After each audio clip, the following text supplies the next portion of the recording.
What's up, guys? Welcome back to my channel. So I'm here today to talk about part 2 of the Real Housewives of Potomac Season 7 reunion, otherwise known as Season 7, Episode 19. So let's jump right on into it. We kick off with Candiace telling Gizelle that she could have talked about her dwindling uterus and used that as a storyline, but instead, she decided to peddle lies about Chris. And we don't really get much of a reaction from Gizelle. We know how Gizelle is. She kind of tries to play it cool, doesn't really react much. Candiace then goes on to say that we're here at the reunion and she still has no idea about what Chris did to Gizelle. And Giselle's like, what Chris did was he made me feel uncomfortable. But they're like, but what did he do? Was it just his presence? He just made you feel uncomfortable by just existing? That's kind of just what it boils down to. And Andy addresses this because he's like, well, did Chris do something to make you feel uncomfortable, or did you just feel uncomfortable? And Giselle's, ooh, girl, it's windy outside. It is windy in the desert today, girl. But anyways, Giselle's just like, this is all semantics. It's like, oh, did you mean to say this? Or did you say this? And Andy's like, well, it is semantics. It's all about, your word choice and how you're explaining these situations. Like, words they matter, especially in things like this. Gizelle kind of shows this later on, because Mia eventually starts kind of chiming in, and she's like, Candiace, what's the big deal about admitting that your husband was inappropriate with Gizelle? And Giselle's like, no, he wasn't inappropriate. He was not inappropriate. He just made me feel uncomfortable. So Gizelle knows, the power that word choice has, but she's standing firm in it. She's not running it back at all. She's like, no, he made me feel uncomfortable. The end. Mia, she's team Gizelle. Candiace just tells her to shut up. She's not here for it. Andy then brings up the allegation that Deborah made against Chris about how he was coming on to her, hitting on her at Karen's spring fling party. And he's like, and the footage disproved it though. So how do you feel about that, Ashley? Because Deborah is Ashley's friend. And Ashley's like, well, I was surprised because Deborah's always been truthful with me.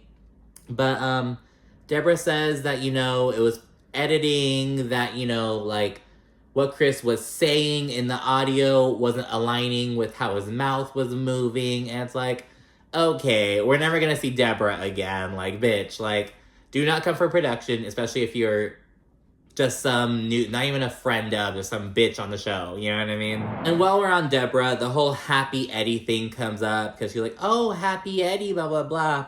And Wendy says that that's fucking ridiculous. And she said that it's almost as though men can't show common decency because it's going to be taken the wrong way on this show, because they're just always looking for dirt to throw, to fling at the other person.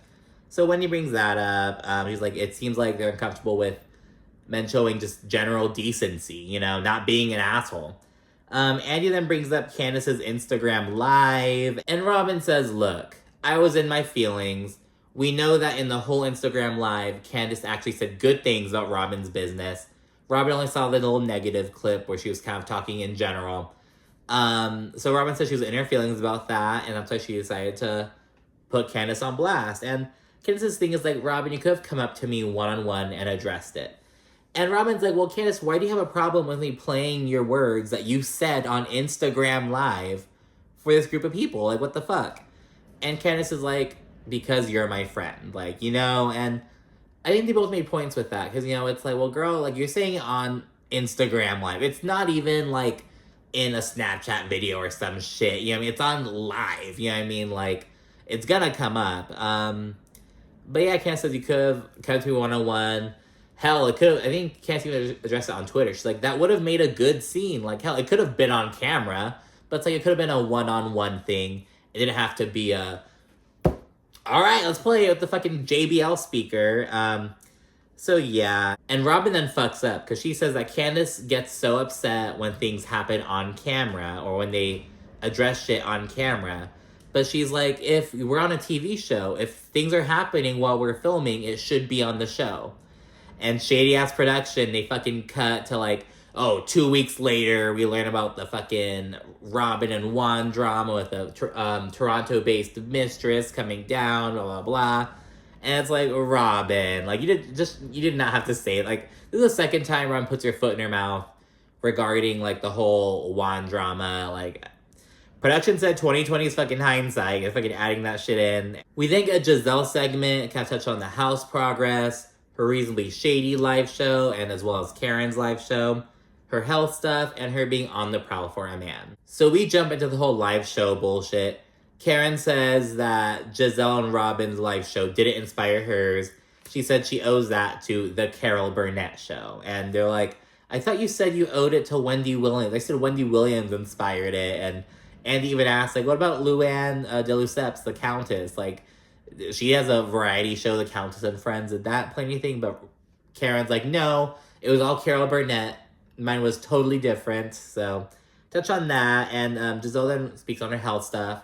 She reveals that she had the hysterectomy. And she says that in her whole 7 seasons on the show, her talking about her hysterectomy, which she only did in one scene at the very end of the season, it prompted the most response from other women who are viewing the show. And Candiace on the fucking side, she's like, that's the first real thing you've ever shared. Like, what? Like, yeah, that's what happens when you suddenly start wanting to be fucking real about shit. But Gizelle clarifies that she's like, look, I've talked about this before on camera. If production doesn't want to show it, production doesn't want to show it. But I wonder how true that is. Because even this season, it was a really quick thing. And it seems as though it was only addressed because she was going to have to get surgery, you know? So I don't know. And I'm kind of curious about, like, when did Gizelle talk about this? Was it, like, another one-off little thing she mentioned real quickly? Like, I don't know. I kind of got wondering about that. I thought they'd put, like, an unseen footage kind of thing, but they didn't, so who knows? She could be lying. I don't fucking know. Just saying.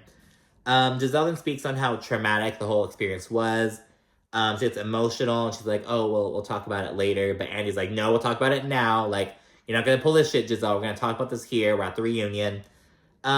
She says that, like, so it was supposed to be, like, a 3-hour surgery, but it wound up being, like, a 7-hour thing. She told her daughters that she wasn't going to have to stay the night, but she wound up having to stay the night. Her sister, which I didn't even know Gizelle had any siblings, and she hasn't talked about brother, sister, niece, nephews, kind of like, I didn't know Gizelle hadn't have any fucking family aside from her parents, damn near, you know what I mean? So who knew she had a sister? Just little things kind of showing how Gizelle just doesn't really, we really don't know much about Gizelle.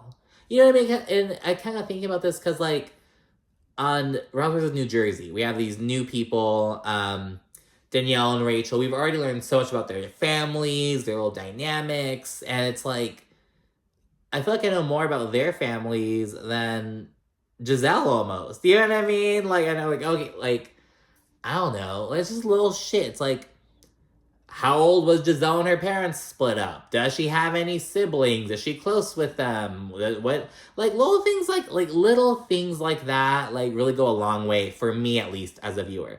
I love lore. I am a lore whore. I love mythology, lore, story. Like, I love keeping track of that shit. And so it adds to the housewives, you know, like, the story, you know?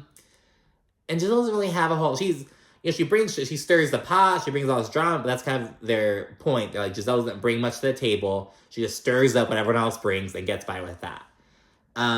So yeah, so a note about that. So anyways, her sister was getting updates about Gizelle's surgery. I know it went all off course with that, but back to the thing about Gizelle's surgery. Her sister stopped getting updates and for hours, and it was just really scary.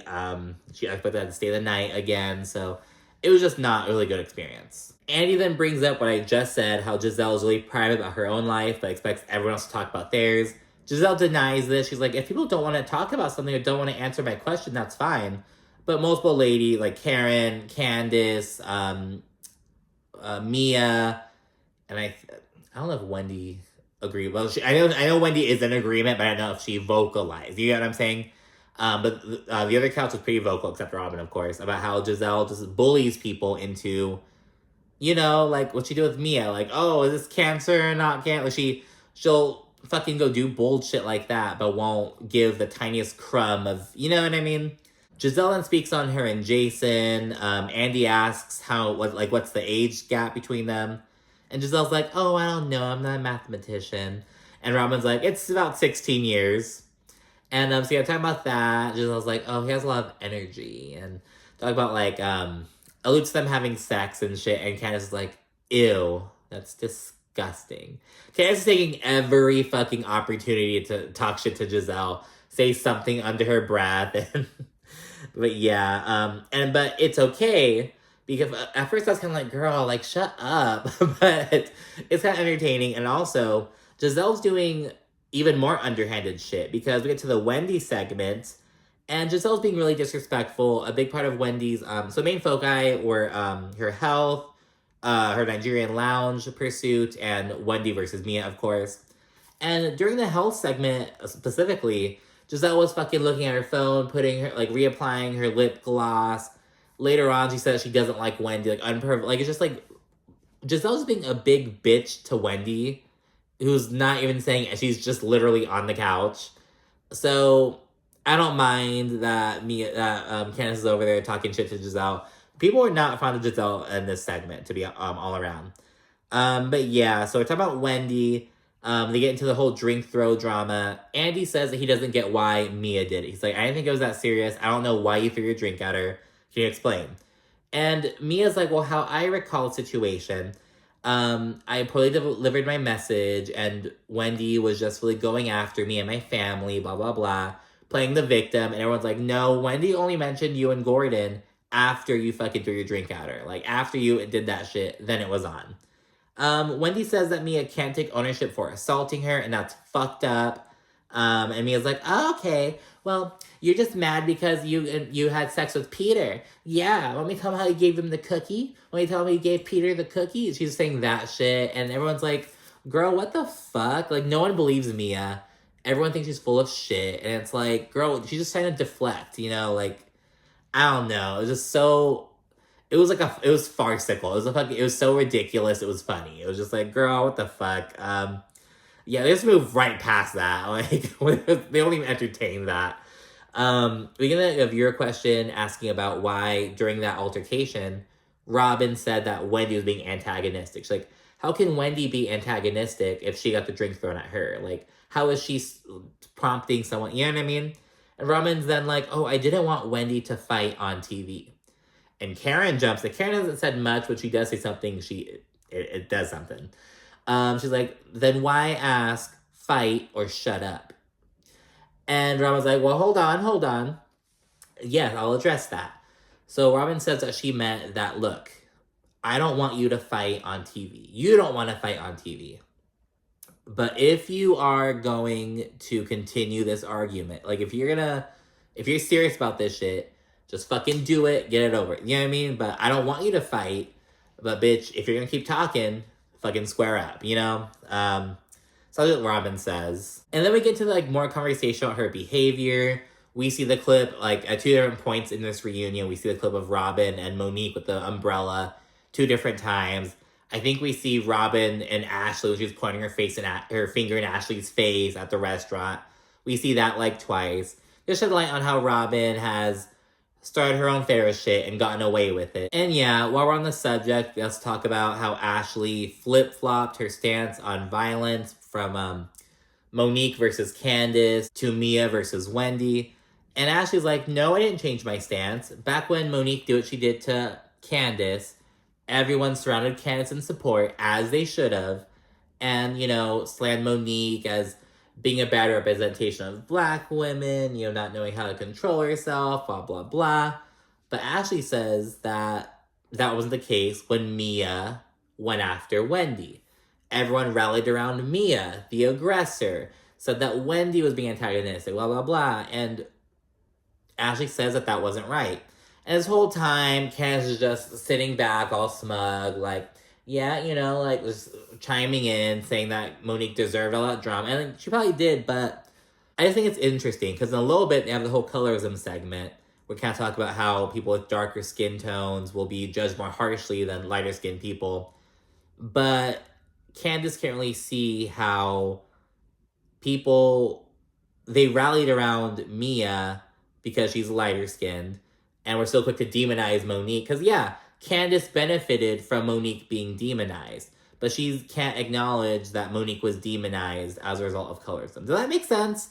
Like, I feel like she's not acknowledging how colorism played a factor into the thing with Monique because she benefited from that, you know, because she was the victim, and it was just, you know what I mean?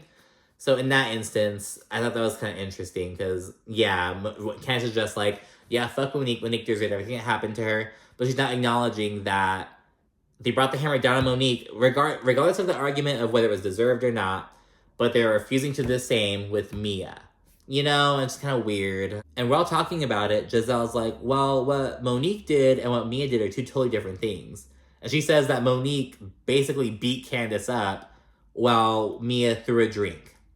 That's what Gizelle says. And Andy chimes in and says, well, Gizelle, you're saying, oh, I feel as though Chris made me feel uncomfortable. You're saying that you feel a certain way. Well, Wendy's saying she feels a certain way. She feels a certain way. She feels she was assaulted by Mia because she threw a drink at her. Like, it's, you know, you're saying you want to be taken seriously for how you feel, but you're not taking Wendy seriously. And Gizelle's like, yeah, I don't like her. And she does like at another point as well. She's like, people I don't like, and is pointing at Wendy, who isn't saying anything to her. And it's just like, are you kidding me? Like, that's why Gizelle deserves anything anyone says is deserved to Gizelle. You know what I mean? It's like she's, I don't know, just so like Gizelle, Candiace. She's like, oh, you know, that speaks to your character. Right is right and wrong is wrong. Like, and the fact that you're excusing it because you don't like Wendy is bullshit. And yeah, people are not fond of Gizelle this episode. Wendy then gets emotional and she says, you know, the way it was handled within this group is fucked up. And she says that it took all of her power to not fuck Mia up that night. She's like, because I could have fucked her up. I know I could have fucked her up. But I didn't because I have way more to lose. Mia's fucking destitute now. She's not making any money. She has zero income. So she's literally living off of her savings. So, and Wendy's like, no, you know, I have so much to lose. I'm a professor. I'm a political commentator. I'm on new, like, it's... So yeah, she's kind of emotional. She says she doesn't fuck with Mia because she validated her to her deepest core. And she's really emotional. I really feel bad for Wendy. And Mia's like, oh, you know, it's fine. I don't fuck with you either. It's fine.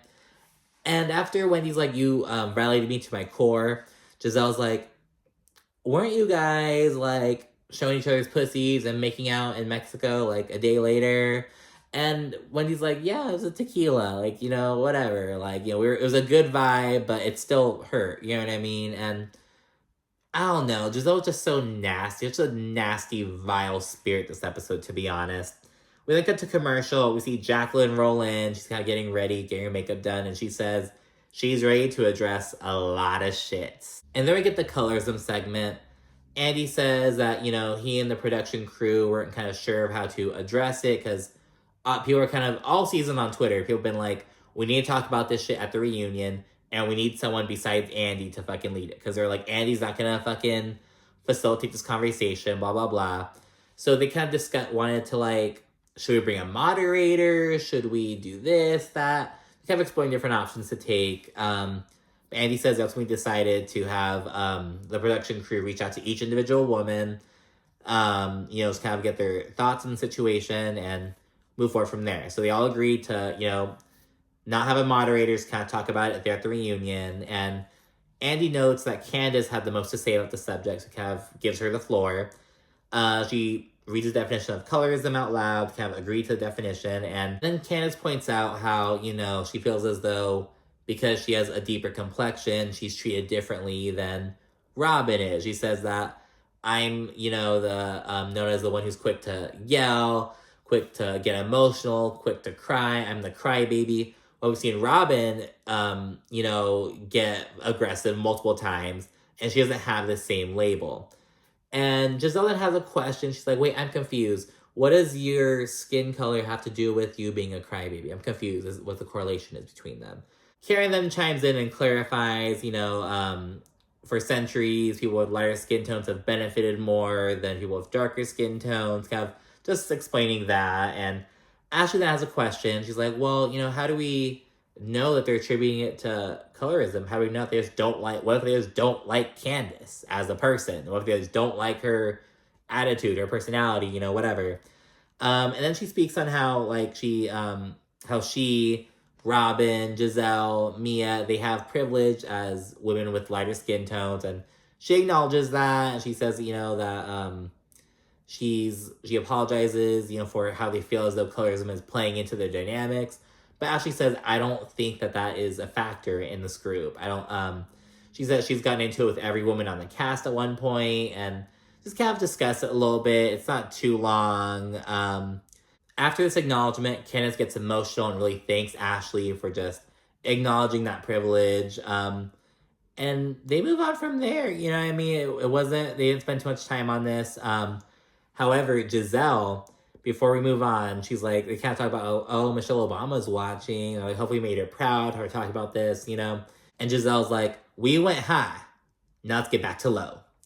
And, you know, it's kind of laughing about it. And we cut to commercial. And people are not pleased with Giselle's, how she handled herself in this segment. Carlos King actually popped off on how Gizelle was disrespectful.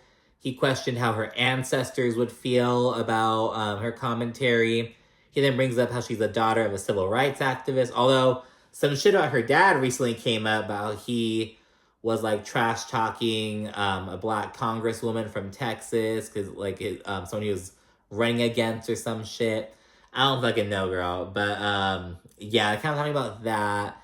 And yeah, Giselle's got a lot of backlash because they felt like she was just kind of like, oh yeah, well, let's talk about colorism and move on. Let's move on. Let's get to the good stuff. And it's like, Gizelle, like, people just really disappointed in that. But yeah, then we welcome Jacqueline to the stage. This is the first time that she's seeing Mia since filming has wrapped. We get a recap of their whole relationship and everything we've seen on the show. Mia says she's disappointed and she feels as though they both could have done better. And Jacqueline's like, I was devastated from seeing how it played out. And she says that she feels as though Mia drags Jacqueline down for the sake of uplifting herself, making herself feel good. Mia then says she was going through a lot personally this past season. And when Jacqueline came onto the show, she had a lot of support from her, but it just got to be like too much. You know, it was just too fucking much.